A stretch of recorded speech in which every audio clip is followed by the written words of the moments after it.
nice to see you all. I wanted to tell you about my story. I started at AUB, and also I was fascinated by psychology from a young age. I used to daydream about being a psychotherapist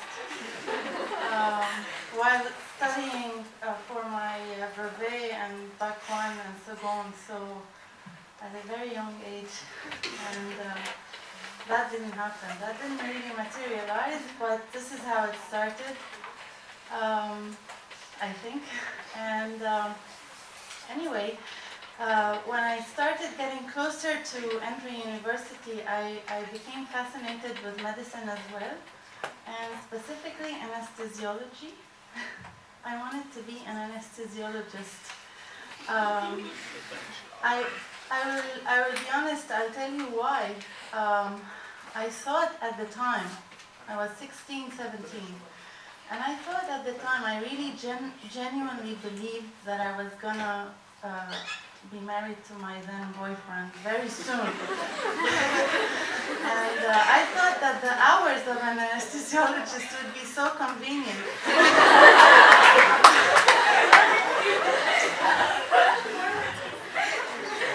I thought that, you know, I want to have lots and lots of babies, and I really want to be a working mother.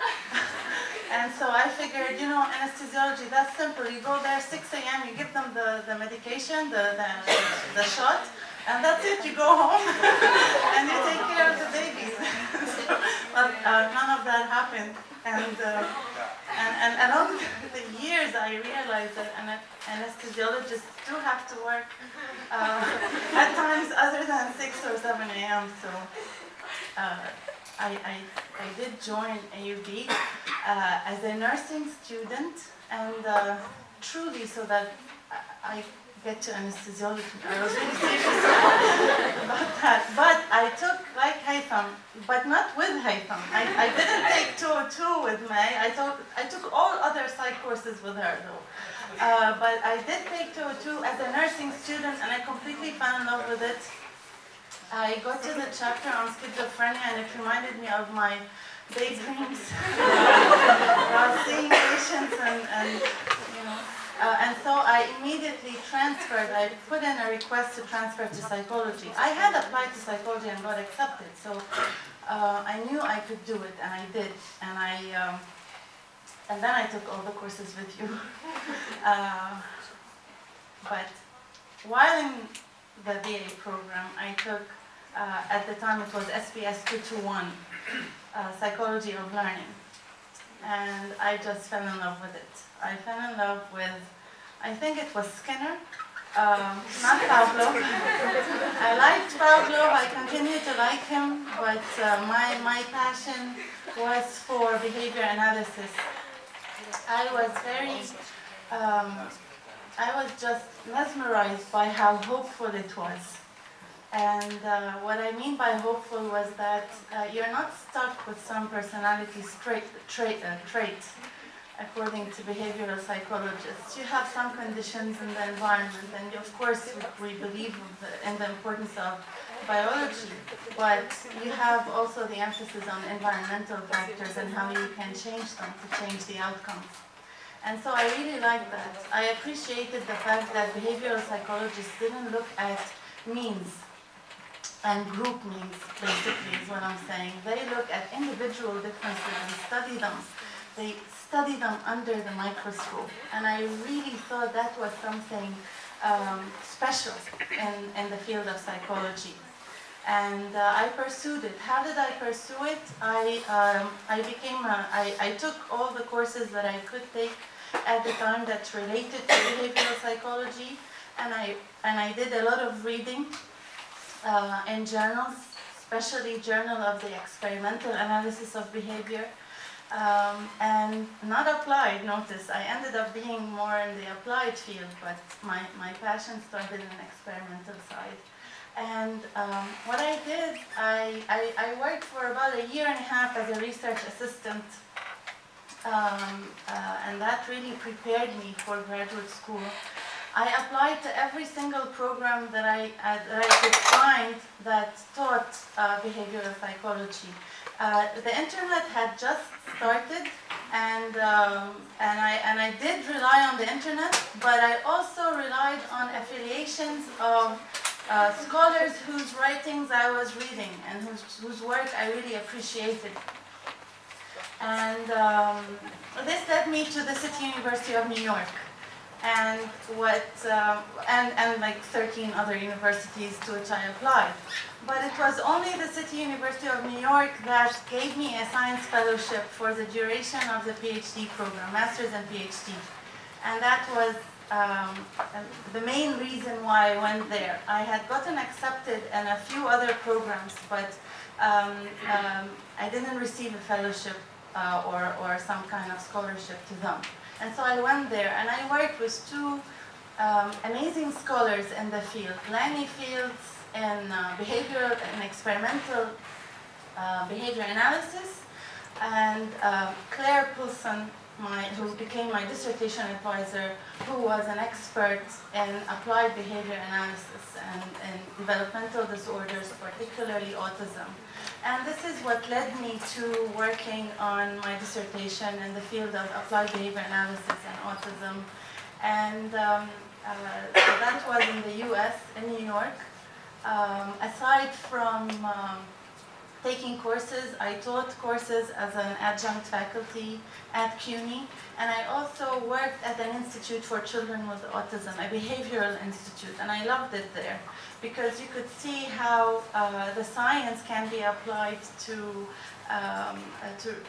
really important social and clinical conditions, and you could see in a way the magic of science come to reality. And so I absolutely loved it, but my heart was always in teaching. I absolutely love teaching. I find that my students and the interactions that I have with you all is highly reinforcing. And it's, I'm pretty much a teacher at heart. And to be a good teacher, you have to be a good researcher. And you would also benefit your students and your classes and your demonstrations if you're also a good clinician. So I am lucky that I am in a field that allows me to not only teach and do research, but also to work clinically with children with autism. And so this is what captures my work. These are the kinds of activities that I engage in. To go back to the questions, to the prompts, one of the things that I would echo Haytham's feedback is to follow not just what you think you're supposed to do, but follow the patterns of your behavior. This is what behavior analysts do. You look at patterns of behavior, and it's like a choreography. You see behavior that you like, and you do more of it, or you reinforce it in others. You see behaviors that you don't like, and you just do what is necessary to avoid or to put it on extinction. And so my advice, and the term, the analogy in choreography isn't mine. It belongs to one of the one of my favorite scholars. I'll just have to cite that. Vicky Keenan. So it was a beautiful image. I wanted to share it with you, and it's true. Look at your life, look at your careers as a dance that you have to choreograph and figure out what really reinforces you, and try to shape your behavior toward it more. I do believe that sometimes students don't do so well in classes here, and then they shine in graduate school. And I don't think it's by accident. I do think it has to do with the fact that you are fascinated by a topic that you select to specialize in, and that's what gets you motivated to study and be prepared, to be better prepared for it. So I advise you to take chances and test yourself, but don't get stuck on in a career that you clearly don't see yourself getting. You don't see yourself finding reinforcing.